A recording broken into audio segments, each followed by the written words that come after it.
Well, tonight we're doing a shared feast around the fire, and I thought I'd bring my A game and do a pulled lamb. So I've set up the old Weber Go Anywhere here.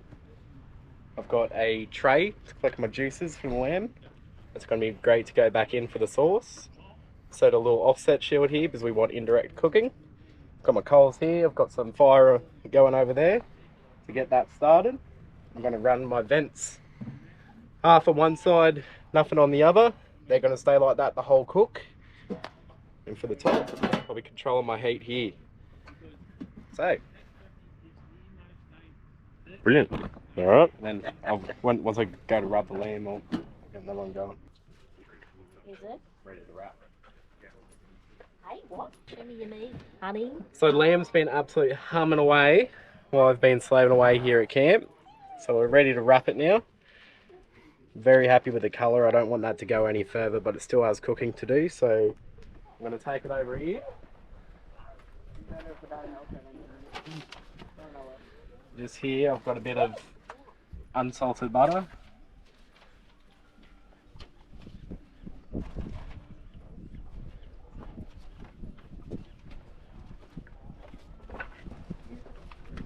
Bit of barbecue sauce. And a bit of brown sugar. It looks like a lot, but really when you're talking about a massive cut of meat, it's not that bad.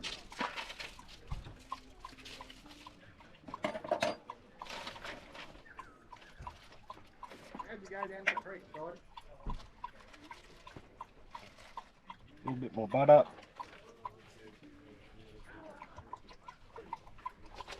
And wrap this baby up.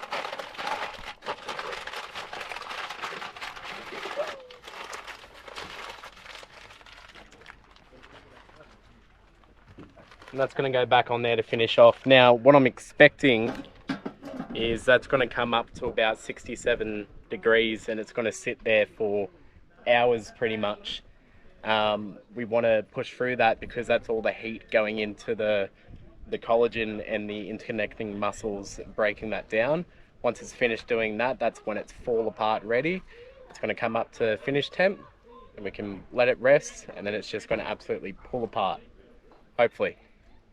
Alright, welcome back. So we're at the Springs. It's about 4 o'clock. People are starting to line up for Beer O'Clock Hill. We've got the fire cranking for the crew when they get back. Dogs are just chilling. Todd's barking at cars as usual. But, update on the lamb.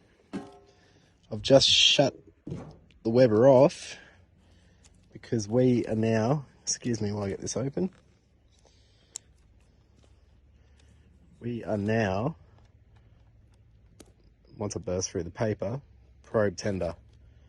So once that probe just glides through like butter, just like that, that's when we know she's ready. So I'm going to let that rest now for a couple of hours maybe. And then we're going to pull it apart with all that nice juice and a bit of extra sauce. So see you back then. That's great. What? I'm not going to go hunt with bandicoots with you, Hooper. Is that your dinner? Is that your contribution to dinner? A bandicoot? When Maddie was mentioning that the roos are active, I'm like, if one runs out, don't stop. I don't know, how's the taste, friend? Okay, you didn't have to do it so weird.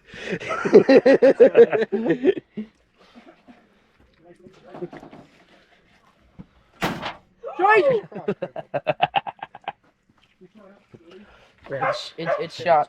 Cooper enters the room.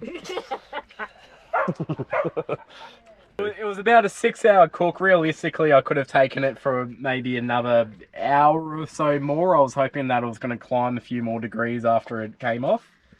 But, in saying that, it is cooked. It's just not as pull-apart tender as you'd like if you left it for that little bit longer. We're going to be making some tacos. I've made a little homemade coleslaw there. We've got some wraps, some pickles to go on it. Pickles go really great with low and slow. It really cuts through that like sort of fatty, smoky flavour. we'll serve up little tacos and that'll be our contribution to the shared meal tonight.